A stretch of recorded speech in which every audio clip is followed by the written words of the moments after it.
Olá, meu nome é Ricardo Moreira, sou AR e produtor musical e vamos continuar aqui com mais um corte comentado. O corte comentado ele tem origem nas entrevistas que eu fiz, nos bate-papos que eu fiz naquela rede de vídeos longos, onde eu tenho várias entrevistas e eu comecei a pensar momentos dessas entrevistas para poder comentar coisas que rolaram ali no papo e que naquele momento que eu estava conversando com a pessoa, eu deixava evidentemente que ela falasse, que era muito mais interessante, interrompia pouco, então agora eu vou pegar determinados comentários que eu acho relevantes, principalmente para o artista novo, e vou colocá-los aqui e vou recomentar essas questões levantadas por esses entrevistados. Bom, quem eu trago dessa vez é o Luiz Paulo Serafim, que é um engenheiro de áudio, um engenheiro de som, um técnico de som, um técnico de gravação, um técnico de mixagem. Aqui no Brasil tem essa diferenciação, não existe ainda uma legislação séria que possa dar o status de engenheiro para os engenheiros de som. Nos Estados Unidos eles são chamados assim.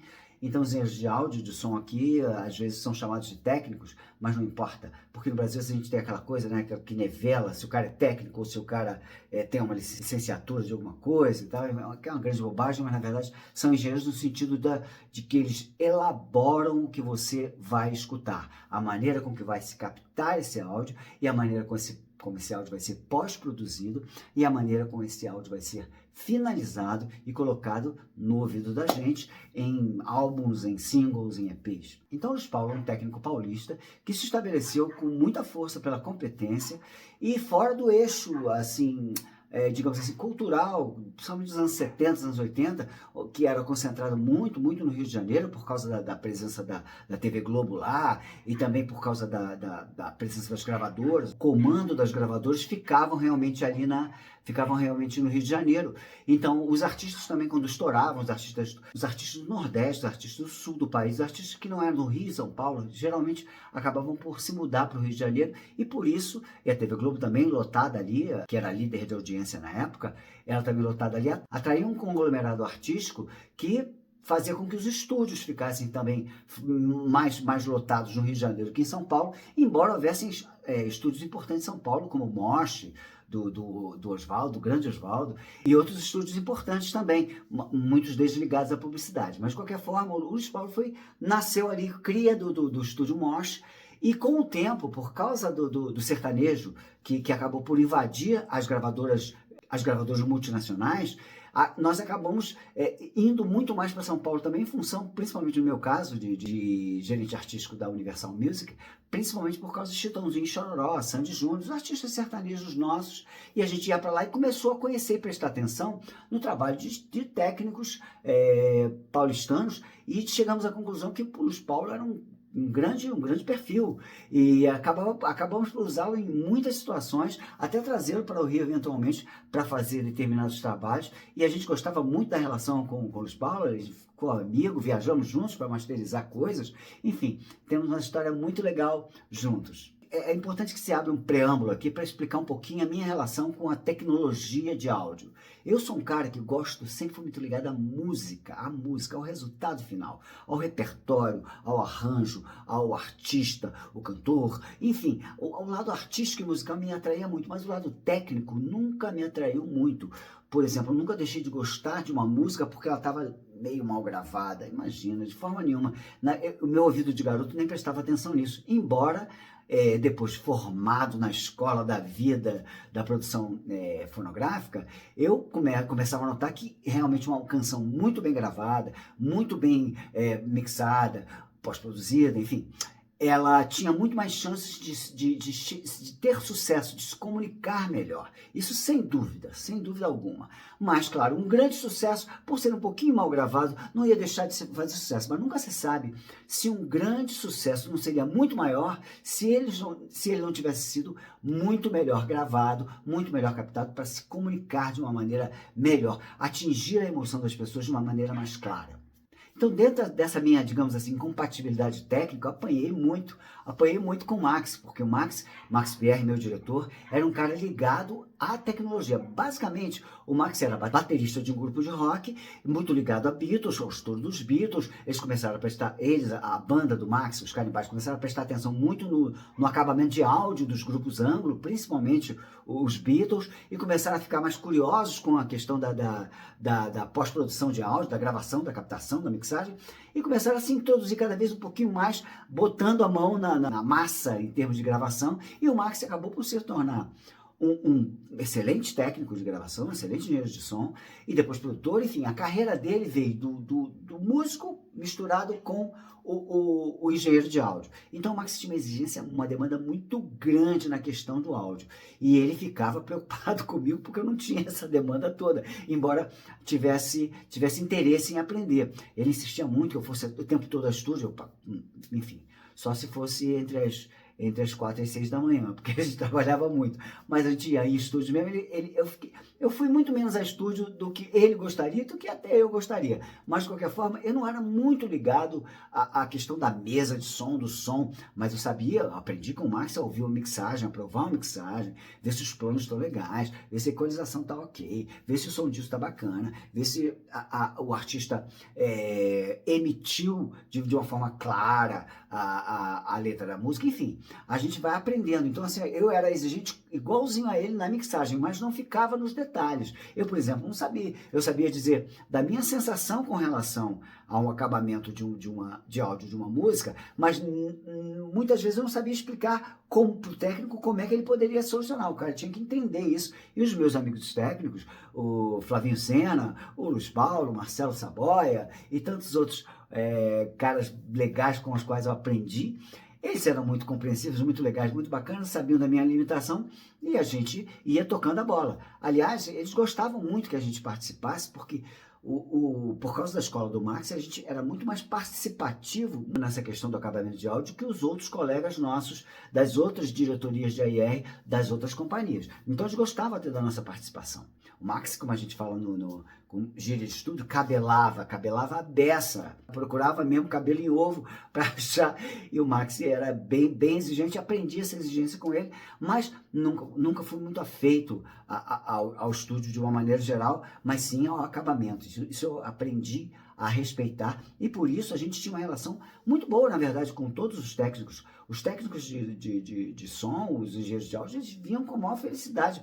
Às vezes a gente chamava, às vezes nós íamos ao estúdio ouvir as mixagens, e às vezes a gente trazia os engenheiros de som para ouvir na nossa referência, e era muito produtivo, muito bacana, todo mundo gostava, até porque tanto eu quanto o Max, principalmente, a gente era boa gente, a gente fazia aquilo por amor à música, ninguém queria impor absolutamente nada. A nossa relação com os engenheiros de som sempre foi das melhores possível. Então eu trouxe o Luiz Paulo e perguntei ao Luiz Paulo, eu falei, Luiz Paulo, dá uma dica qualquer para o artista novo, alguma coisa que ele tenha que se preocupar ou não com relação a quando vai pela primeira vez colocar voz no estúdio, como é que ele tem que se comportar, existe alguma coisa que ele tem que trazer já aprendida da rua, será que ele tem que aprender tudo lá, ele tem que, o que ele faz para não pagar mico e tal? Então vamos ver o que ele respondeu.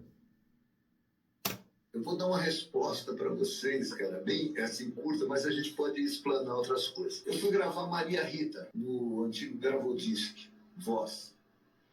E aí cheguei para Maria Rita e lá eles tinham fone, né? Eu fiz o fone tudo certinho, mas lá tinha um fone que são 8 vias, tá? Então eu falei, ó, aqui tá o LR e aqui tá o volume da tua voz. Ela olhou para mim e falou assim, Luiz, eu canto. Será que eu expliquei? O que acontece? Se o cara é cantor, bicho, e ele canta, e se ele chegou até aí, né? Porque é óbvio que antes de tudo isso tem que ter os músicos, vai fazer aquele trabalho interessante. Mas se ele chegou até aí, quem vai ter que captar tudo dele e não interferir, porque ele chegou pelo esse talento que ele tem, o que ele já faz, ele já chegou ali. Eu, como engenheiro de áudio, eu vou ter que captar tudo isso com emoção e deixar essa pessoa da melhor maneira possível. O que eu diria para ele deixar da porta para fora é qualquer nervosismo, qualquer tensão, que isso realmente vai abalar, mas o restante, escolha um bom profissional, porque nessa hora eu tenho que pegar um cara. Eu não posso chegar para o Roberto Carlos, olha, esse microfone, não, ele já veio com isso na vida dele. Eu tenho que captar essa emoção, esse artista. Então, o que a gente tira de conclusão com relação a isso? Artista novo, não se preocupa, relaxa, conforme disse o Luiz Paulo, tenta deixar, não é fácil, mas é possível, né? Tenta deixar apenas o nervosismo do lado de fora. Deixa o nervosismo do lado de fora. Agora, não fique achando que você tem que saber isso, saber aquilo, você tem que saber se posicionar na frente do microfone. Não, você pode aprender isso na hora, não tem problema nenhum. E também não tem grandes mistérios. Não tem grandes mistérios. Você vai chegar mais perto ou mais distante do microfone de acordo com a designação técnica do engenheiro. Você vai ditar, não. Você vai aprender essa relação com o microfone. Mesmo que você tenha essa relação já com o Shure, um SM58, um microfone normal de apresentação, mesmo que você já tenha essa intimidade, a relação com o microfone de estúdio é um pouco diferente, mas você não tem que nascer sabendo. Você vai lá e o engenheiro ele vai ser delicado, sensível o suficiente para saber que você é um artista novo e está aprendendo aquilo. A preocupação do engenheiro de som vai ser em captar da melhor maneira possível o teu dom artístico. E não, ele não vai ficar preocupado. Pô, esse cara não sabe nada. Não, cara, tira isso da cabeça, relaxa e vai com o coração na frente. Não precisa com a cabeça na frente. Vai para se dar, vai para se entregar, vai para cantar como se estivesse cantando para uma multidão ou como se estivesse cantando para sua mãe, para os seus parentes, para alguém que te quer muito bem e canta. Canta que a função do engenheiro é captar essa emoção. Ele não tem demanda nenhuma de conhecimento seu. Ah, você tem que saber isso, tem que saber aquilo. Olha lá, se posiciona assim. Ah, não sei o que. Pô, a gente sabe, tem muitos mitos. Dizem que a Simone só colocava a voz nua. Existem vários mitos, não importa, você pode criar os seus mitos depois, mas enquanto você não criar, você vai lá e aprende. Ele falou da Maria Rita, né? Ele estava num estúdio onde tinha mais possibilidades de fone, de conforto de fone, de ouvido, porque o artista quando bota a voz, todo mundo sabe, mas não custa... Pode ser que tenha alguém leigo vendo isso. Quando o artista vai colocar a voz, ele fica com a base no ouvido, tocando no fone, e ele canta ouvindo a base. Então o fone tem que estar confortável, o volume, enfim. Mas assim, a Maria Rita falou para ele ficou fazendo muitas perguntas para Maria Rita, a Maria Rita falou, Luiz Paulo, eu canto. Tipo assim, Luiz Paulo, eu canto, você dá o teu jeito aí, eu não quero nem saber. E é isso mesmo, não tem que saber. Você pode vir a se interessar pela parte técnica algum tempo? Pode. Da mesma forma que existem produtores, que hoje são produtores, que vieram, ou eram artistas, ou eram arranjadores, e se tornaram produtores, e eventualmente começaram até a ter estúdios em casa e meter a mão na parte tecnológica. Mas eles tiveram interesse em desenvolver isso, por razões profissionais. Não acredito, não acho que o lugar do artista seja o casulo técnico, ficar preocupado ali em entender... Não precisa entender de nada. Claro que você tem ouvido, não tem? A gente ouve música. Quando você vai ouvir sua voz, vai falar assim, poxa, tá lindo. Não tá. Você vai poder depois avaliar se aquilo tá fidedigno à tua interpretação ou não. Isso é uma outra coisa. A gente está indo para o caminho artístico. O caminho técnico, deixa para o técnico resolver. Tem uma expressão maravilhosa, cada macaco no seu galho. Cada macaco no seu galho. Foi o que a Maria Rita disse. Eu canto, você grava. É isso, assim. Mim, Tarzan e o Jane, entendeu? Tem que ser uma coisa assim. E isso não é constrangimento nenhum. Então você não precisa nem deve perder tempo com essas questões técnicas. Você deve perder tempo com a tua performance para estar lá. Isso já falei em conteúdos anteriores, os outros conteúdos que eu faço do Guia Prático, eu já falei que você tem que ir muito preparado para colocar voz com tudo na cabeça, com a letra na cabeça, melodia na cabeça, todos os maneirismos, todos os ui, alalá, tudo que você vai fazer, você tem que estar na cabeça. E isso é tua responsabilidade. O técnico não vai fazer isso por você. Mas a questão técnica, deixa com o técnico. Por exemplo, o Caetano Veloso é um cara que não tem tanta preocupação. Com o tempo, o Caetano Veloso talvez seja o artista mais longevo e talvez em gravações. Talvez ele seja o cara que mais gravou, talvez ele, Gil, tenha sido dos artistas que mais gravaram na vida. Embora os contemporâneos dele também tenham gravado muito, mas eles gravaram muito disco, quase um por ano. Enfim, ele tem muita experiência de estúdio. Mas mesmo o Caetano, ele já sabe mais ou menos qual microfone legal para ele e tal, não sei o quê.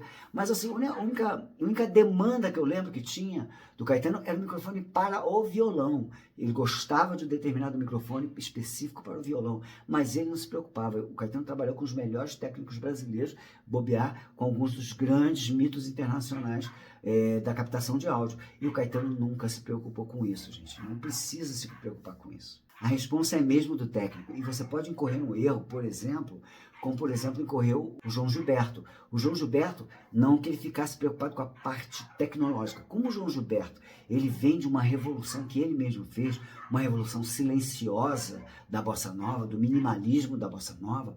O João Gilberto era um cara preocupado com tudo, com o som do palato dele, com o som com os silêncios.